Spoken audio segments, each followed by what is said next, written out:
My name is Sean Kinney with the Franciscan Beat, bringing you today's top headlines from on campus and around the world. But before we begin, I encourage you to subscribe to the Franciscan Beat YouTube channel and hit the notification bell so you don't miss the latest and greatest news from our campus.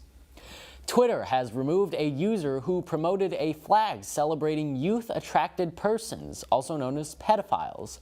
It's not tolerated on this platform, Musk wrote in reply to another user who shared the suspended account's tweets. The removal is the latest sign that there is a culture shift at Twitter. Under Musk's leadership, the company has removed over 70,000 accounts that promoted child pornography. The company also recently removed its policy against using biologically accurate descriptions of gay individuals. After the acquisition, Musk set to work on a number of reforms, including laying off more than half the staff, replacing fact-checkers with a user-driven community notes feature, and releasing troves of information about the prior management's censorship activities, LifeSite News previously reported. However, some problems have remained. In late March, some conservative figures found their accounts temporarily suspended for criticizing a planned Trans Day of Vengeance after a transgender-identifying woman carried out a brutal, targeted shooting against a Christian school in Nashville, Tennessee. Conservatives on social media quickly pointed out the potential connection, though it's currently unknown whether the shooter was affiliated in any way with the group, leading to a series of high-profile suspensions on Twitter for alleged violations of the platform's rules against violent speech. A Canadian man who was fined for non-compliance with a COVID mandate on an airplane because he had to take off his mask due to breathing issues has been acquitted of all charges. In July 2021, Courtney Saylor was hit with a $5,000 fine after being arrested upon landing for violating the Aeronautics Act. He failed to comply with crew members because he took off his COVID mask during his flight. Saylor, who suffers from asthma and anxiety, was having a tough time breathing. The Democracy Fund, or TDF, helped fund Saylor's defense against his charges with the help of a lawyer. As noted in a press release last week, a serious medical emergency in the seat behind where Saylor was sitting triggered his anxiety and caused him to feel that he could not get enough oxygen.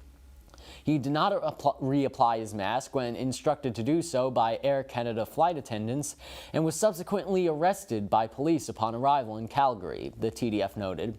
However, Alberta Court of Justice Judge Lloyd Robertson ruled that Saylor only took off his mask when the situation was not bearable for him.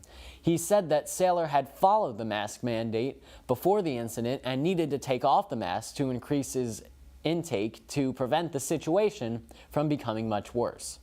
In recent months, other Canadians fined for mask violations during air travel have been successful in having their charges dropped.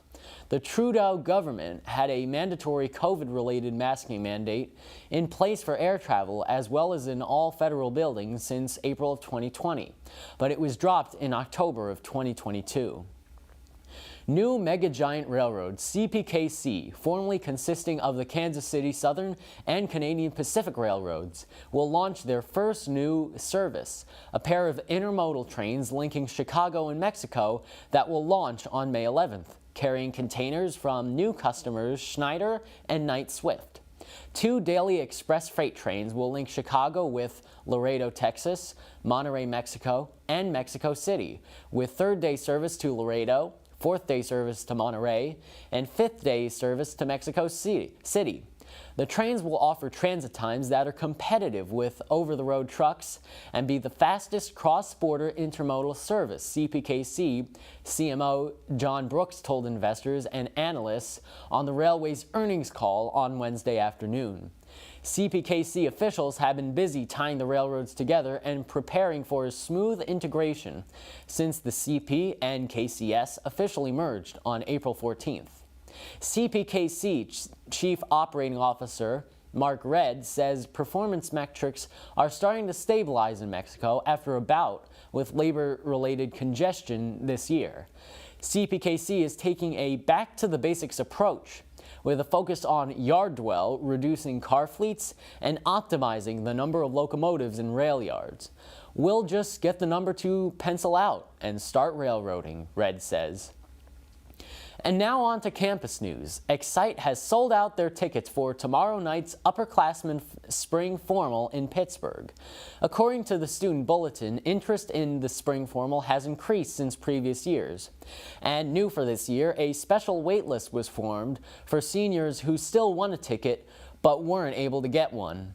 Those who are not attending the formal this year should return their tickets to the Student Life office immediately. And now on to the weather. Today was sunny with a high of 67. Tonight, expect temps around 54.